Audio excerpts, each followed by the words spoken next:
Welcome back, friends, to Northern Nightmares. In this episode, I'm sharing a true, disturbing story about the Kananaskis country. Ever wonder what it means when a red cloth appears near your tent and you didn't put it there? Or why a fire tower might not be the safest place to sleep, even when you're 30 feet off the ground?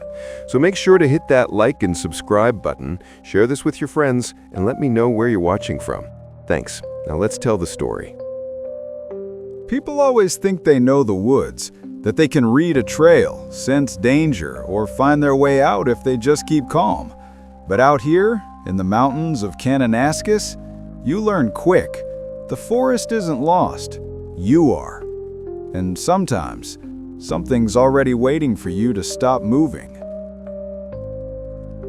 I used to think I was good in the outdoors, not a survivalist or anything. But I'd camped, hiked, and handled the dark without flinching. So when my cousin Eli invited me out to his family's cabin deep in Kananaskis country for a week last August, I didn't think twice. No Wi-Fi, no service, just the two of us and the Rockies breathing down our necks. The cabin sat at the end of a dirt road, miles past civilization. Beyond the back porch, the forest stretched forever, a jagged ocean of black spruce and shadow. Eli and I had spent summers together as kids, and somehow, even as adults, we still fell into the same rhythm. Dumb jokes, bad food, and trying to outdo each other at everything. After 3 days with no signal and no distractions, boredom hit like a brick. That's when Eli said, "There's an old fire tower up by Timberline Ridge, 3, maybe 4 miles in. Nobody goes there anymore. You can see half of Kananaskis from the top." I stared at him. "You've been there?" He nodded. "Once, at night. It's freaky, but worth it." He said it too casually, the way someone talks about a place they know they shouldn't go back to. We left just before 9 that night. 2 cheap headlamps, instant noodles, sleeping bags, and 1 rusted camp stove. The air was already cold, the sky bleeding out the last light behind the peaks. The trail started where his backyard ended, a narrow vein of dirt leading straight into the trees. Within minutes, the cabin mites disappeared behind us. It was just forest now, and silence. No crickets, no owls, not even the wind. It felt like the woods were holding their breath. After 20 minutes, we stumbled across something that didn't belong. A rusted-out truck, half sunk into the earth, its frame crushed and eaten by moss. "Logging truck, probably," Eli said. "Been here forever." We laughed it off, but the joke didn't land. The way it leaned against the tree line looked deliberate, like it had been placed there. It's funny how the forest hides what it wants and shows you just enough to make you curious. Half an hour later, we found something hanging from a branch. Bones. Small ones. Bird bones, maybe. Tied together with string and feathers, smeared with what looked like old, dry paint. It turned slowly in the still air, as if something unseen had just nudged it. "Locals make these," Eli said. "Protection charms. Old Cree or Stony traditions, maybe." But he didn't sound sure. We moved on, faster this time. The deeper we went, the more the air changed. Thinner, heavier, like walking underwater. By the time we reached the tower, it was past midnight. The fire tower rose from the tree line like a skeleton. Bent steel, half-rotten wood, and a narrow staircase that looked 1 step away from collapse. "You sure this thing's safe?" I asked. "Nope," Eli grinned. "That's what makes it fun." We climbed anyway. Every creak echoed through the dark, and a few steps were missing entirely, just empty air where the mountain wind whistled through.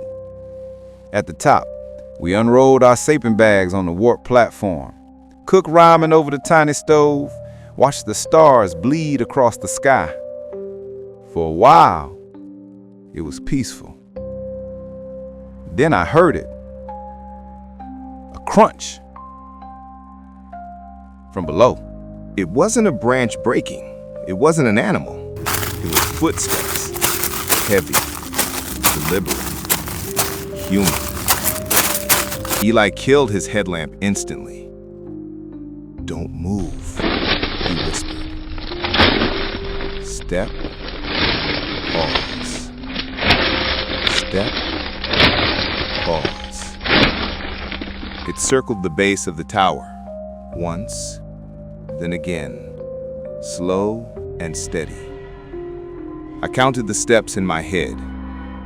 10, 11, 12. Then silence. No crunch, no breathing, just the sound of my pulse. Minutes passed. Maybe hours.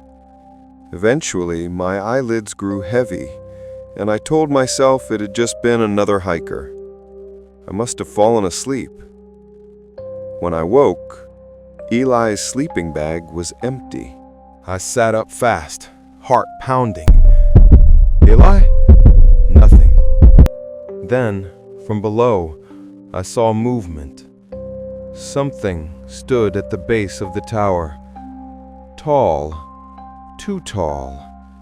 Its arms hung wrong, long, crooked, like they didn't belong to the body at all. The head tilted, slowly, not like someone looking up, but like a neck bending the wrong way. I froze. That's when I heard it. "Alex, I need help." Eli's voice. But it was wrong. Flat, mechanical, the exact same tone, repeated like a recording. "Alex, I need help." Again, identical. When someone sounds like your friend, but every word comes out too perfect, you know it isn't them. The thing started to climb, not the stairs, the beams. Hands gripping the metal supports, limbs twisting like wire. No sound, just motion. I stumbled back, knife in my hand, mind spinning for a way down. Then, a crash, a voice. "Alex!" Eli's real voice this time, ragged, human, terrified, from the trees below. The thing stopped. Its head jerked toward the sound. Then, it fell, just dropped into the dark. Seconds later, Eli burst out of the tree line, panting, pale, flashlight shaking in his hand. "Go!" he screamed. "We have to go, now!" We half slid, half fell down the metal supports, hit the dirt hard, and just ran. Branches tore at our clothes, the cold slapping our lungs raw. Neither of us spoke until the cabin came into view. Eli slammed the door shut and locked it. We just stood there, listening. When he finally spoke, his voice was shaking. "I got up to pee," he said. "Thought I saw you standing at the edge of the trees, but it moved wrong, like it was trying to remember how. We never went back to the tower, but every now and then, on clear nights, Eli swears he sees a light up on Timberline Ridge. A single headlamp beam, flicking on and off, like someone's still trying to find their way down."